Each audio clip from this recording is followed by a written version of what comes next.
Hello friends, welcome to DK kitchen. આજે આપણે બ્રેડમાંથી બનતો એક નાસ્તો બનાવવાના છીએ। આ નાસ્તો ફટાફટ બની જાય છે, તો ચાલો બનાવવાનું શરૂ કરીએ। તો એના માટે 1 કપ પાણી નિતારેલું દહીં લઈ લેવાનું।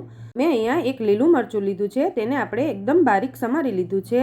ત્યાર પછી 2 ચમચી ચણાનો લોટ, 1 ચમચી શેકેલા જીરાનો પાવડર, મીઠું સ્વાદ પ્રમાણે, અડધી ચમચી લાલ મરચું, થોડી એવી હળદર, અડધી ચમચી ધાણા જીરું પાવડર અને લીલા ધાણા।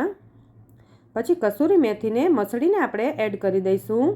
પછી થોડો એવો ગરમ મસાલો એડ કરી બધું બરાબર મિક્સ કરી લઈએ આપણે। ચણાનો લોટ એડ કર્યો છે એટલે આપણે તેને બરાબર મિક્સ કરવાનું છે। પછી આપણે લોઢીને પહેલાં 1 ચમચી તેલ મૂકીને થોડી ગરમ કરી લેવાની। પછી એક બ્રેડને બરાબર મસાલો ચડી જાય એ પ્રમાણે દહીંમાં બોળી દેવાની। પછી તેને આપણે લોઢી ઉપર મૂકી દઈશું। આ બ્રેડ દહીંમાં બનાવેલી હોય છે એટલે થોડી સોફ્ટ જ બને છે। પછી બ્રેડને બંને સાઈડ ગોલ્ડન બ્રાઉન થાય ત્યાં સુધી આપણે શેકી લેવાની છે।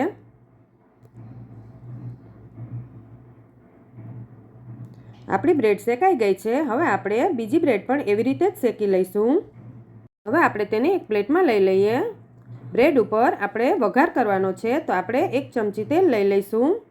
તેમાં થોડી એવી રાઈ એડ કરવાની, 1 લીલું મરચું, મીઠા લીમડાના પાન એડ કરી દઈશું। તેને બરાબર સારી રીતે મિક્સ કરી લઈએ।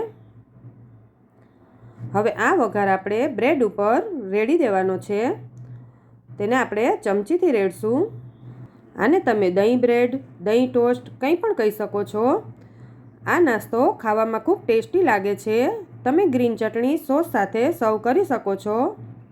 જો તમને મારો વિડીયો ગમ્યો હોય તો લાઈક, શેર અને સબસ્ક્રાઈબ જરૂર કરજો।